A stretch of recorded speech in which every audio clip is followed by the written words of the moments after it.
वहीं बीजेपी उम्मीदवार स्मृति ईरानी ने अमेठी सीट से अपना नामांकन दाखिल किया। इस दौरान मध्य प्रदेश के मुख्यमंत्री मोहन यादव भी उनके साथ मौजूद रहे। नामांकन से पहले स्मृति ईरानी ने अपने आवास पर विधि विधान के साथ पूजन अर्चन किया।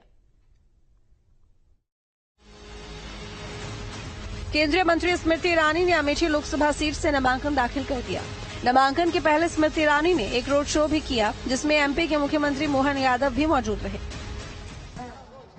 केंद्रीय मंत्री और अमेठी से सांसद भारतीय जनता पार्टी की इस बार की प्रत्याशी स्मृति ईरानी का रोड शो आप देख सकते हैं कि शुरू हो चुका है। उनके साथ मध्य प्रदेश के मुख्यमंत्री मोहन यादव भी रथ यात्रा के दौरान रोड शो के दौरान रथ पर नजर आ रहे हैं। सामने आप देख सकते हैं कि केंद्रीय मंत्री मौजूद हैं और उनके साथ मोहन यादव भी हैं। नामांकन के दौरान स्मृति ईरानी ने कहा कि अमेठी की सेवा करने के लिए उन्होंने आज नामांकन किया है। अब आप अपना आशीर्वाद दें कि जो इतिहास आपने भी रचा भव्य विजय का, जो 2024 में जीत का बिगुल अमेठी की भूमि से ऐसा बजे कि इसका गुंजन, इसकी गर्जना पूरे विश्व में हो। अमेठी फिर तैयार है मौजूद कि अब की बार फिर आ रही मोदी सरकार है। स्मृति ईरानी तीसरी बार अमेठी सीट से चुनाव लड़ रही हैं।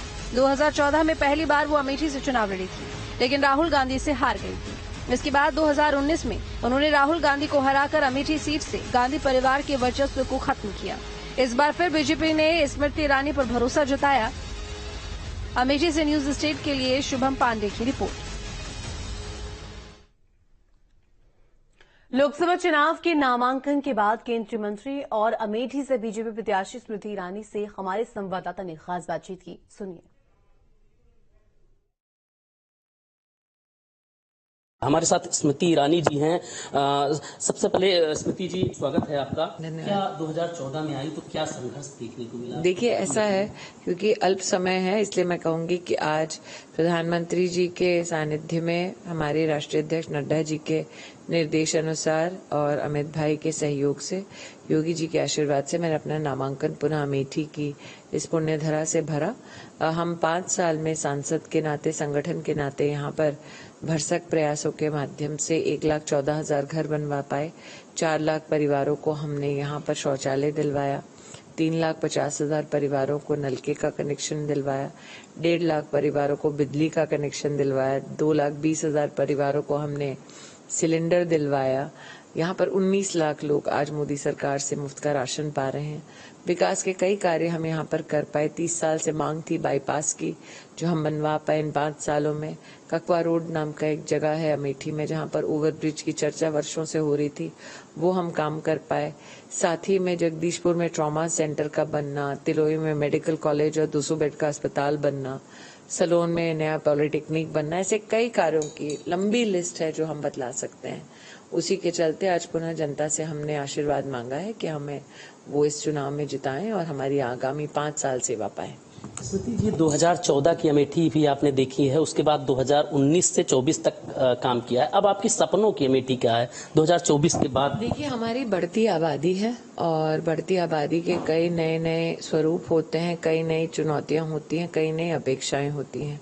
हम ब्लॉक वार नए विकास के कार्यों की फहरिस्त बना चुके हैं। गांव वार मैं पहली शायद सांसद हूं जिसने गांव में खड़े होकर नाली तक साफ कराई है। तो गांव वार ग्राम पंचायत में क्या क्या काम की दरकार है, सभी प्रधानों के साथ बैठ के चर्चा हो चुकी है। लेकिन साथ ही प्रधानमंत्री जी का एक यशस्वी कार्यक्रम है लखपति दीदी का। अब तक अमेठी में हम 13,000 बना चुके हैं। मेरा ये लक्ष्य है कि आगामी 5 वर्ष में 50,000 अमेठी में लखपति बहनें बने। राहुल गांधी चुनाव जीतने के बाद भी जनता से दूरी बनाए रखते थे।